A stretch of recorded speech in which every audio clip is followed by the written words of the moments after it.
Business 5.0, the future for recruitment agencies. Where is the world heading? What impact will it have on business? And what does it mean for the future of recruitment agencies? That's what we're talking about in this video.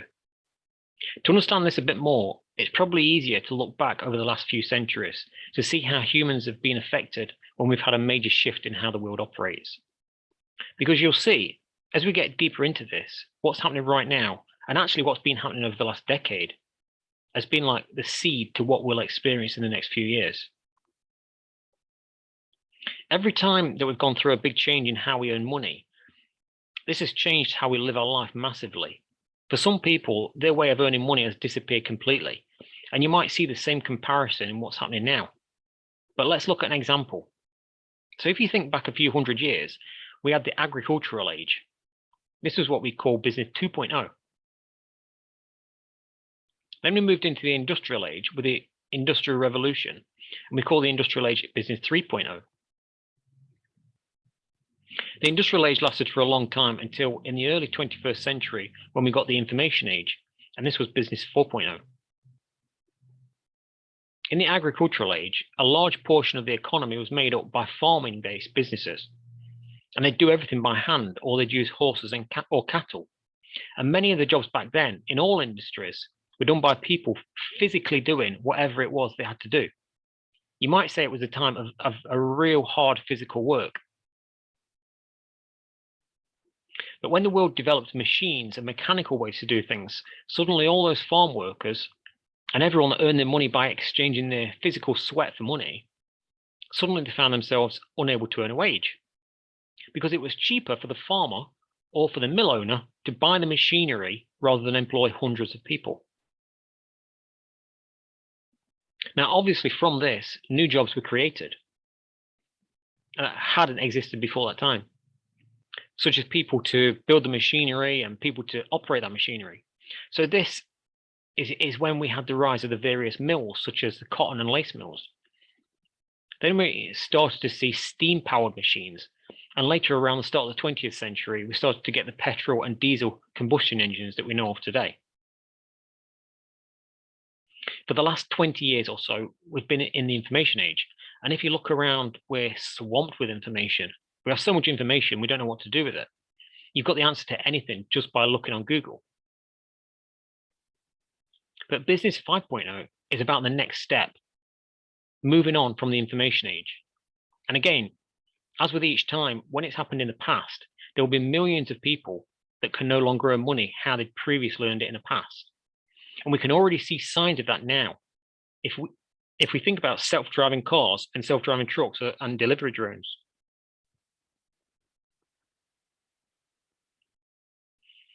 The first stepping stone toward Business 5.0 happened through convenience.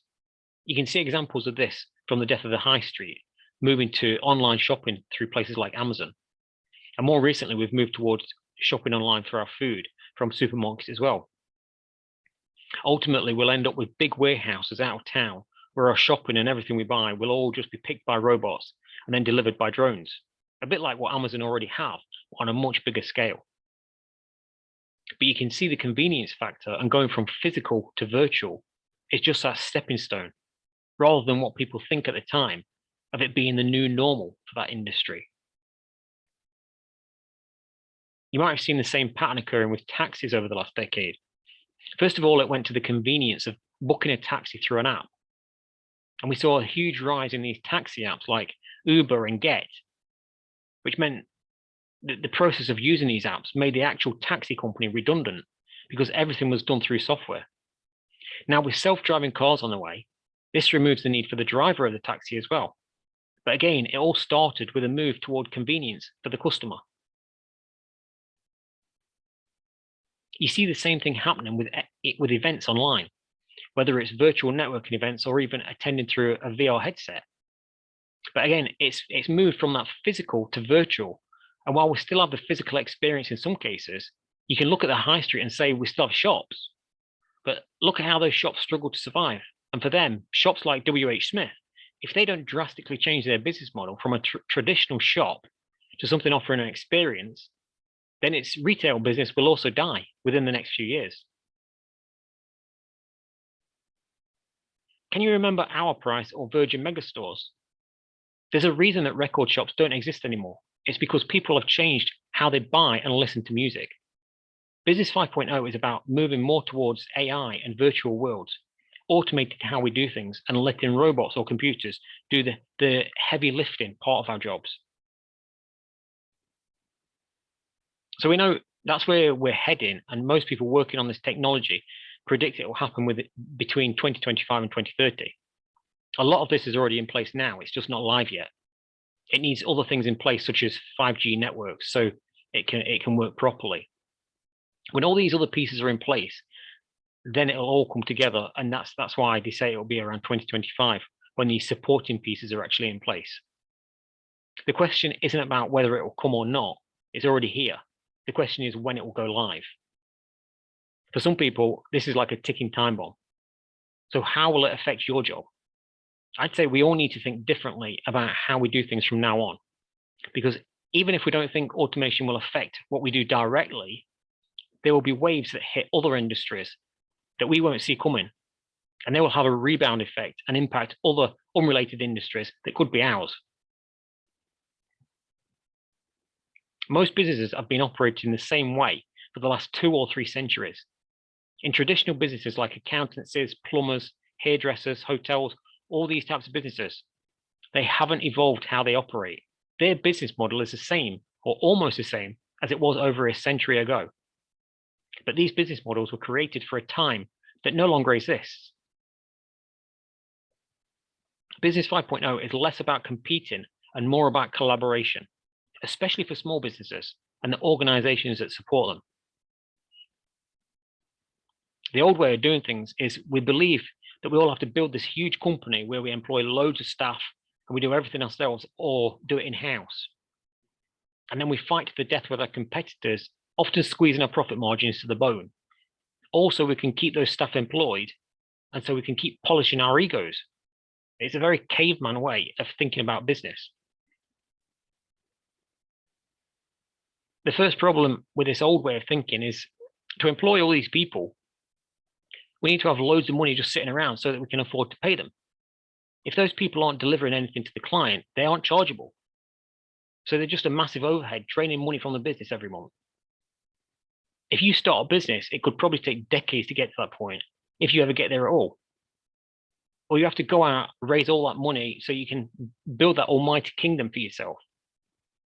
And that is just a really bad way and an inefficient way of growing or running a business. The second problem is if we're doing everything ourselves, it takes our focus away from our core business. In other words, serving our customers, and we end up with poor or just average results for everything else. Then comes the problem with seeing a huge shift in people leaving their employers to go self-employed and start up their own business. Now, this leaves a massive shortage of people to be employees. So it's just not possible to operate a business in that old way anymore. The issue with all these people going self-employed is most of those will still be in that mindset of not having any money. So instead, they try to do everything themselves when they should be focusing on what they do best. In other cases, they'll spend money on training courses, learning things that they should leave to other people that are more suited to those type of roles. A good example, I was talking to a friend that provides IT support for businesses.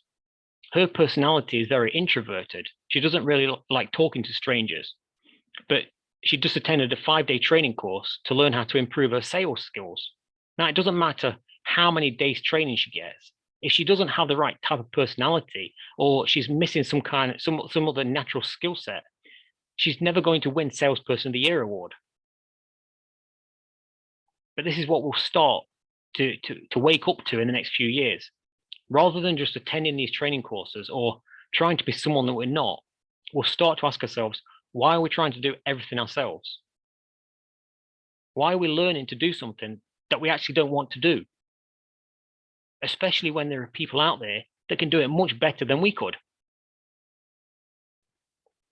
If you think of the various roles in a company, and then imagine that these people have all left that business to go and set up their own business,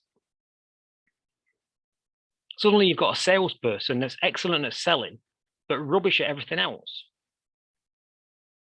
You've got the plumber that's excellent at installing new bathroom suites, but rubbish at everything else. You've got all these people that are excellent at what they do, but rubbish at everything else. So wouldn't it make sense for those different pieces to team up together and then just focus on what they do best? Let's look at it from your perspective. As a recruitment agency, your value is created by connecting two parties together. If we think about that like a part of a business, you would be like the account manager role. Your value to the world is the size and depth of your network. It's who you know and what their spending capacity is.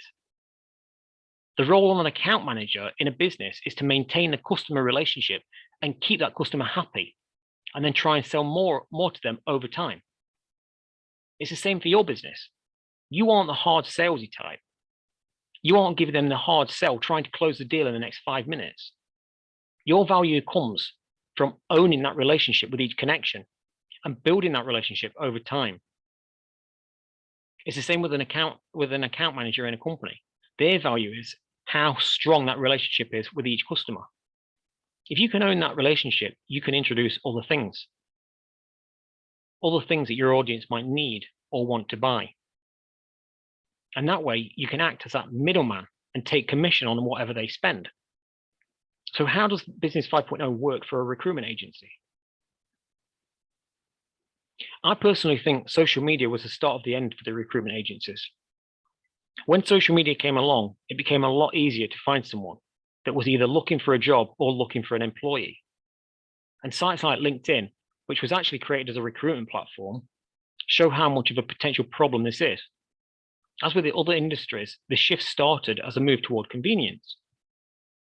In many cases, the new platform, like LinkedIn, came out and was presented as this new tool that can help the industry, whereas over time, it slowly removes the need for those people.